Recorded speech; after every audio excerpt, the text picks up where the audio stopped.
Ano yung English ng mata? Ano yung English ng mata? Ha? Eyes. Wow, very good. Ano yung English ng ilong? Nose. Wow, very good. Mouth. Ay, mouth. Mouth. How old are you? Sipon. Oo. Sipon. Sipon? Wala ka man sipon. How old are you? Yeah. How old are you? One. One. Six. Princess. Sino give ng damit mo? Yun ang Les. Very good ba?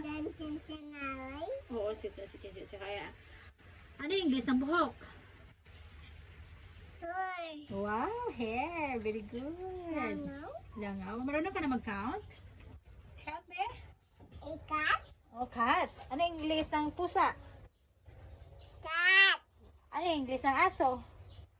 Dog. Wow!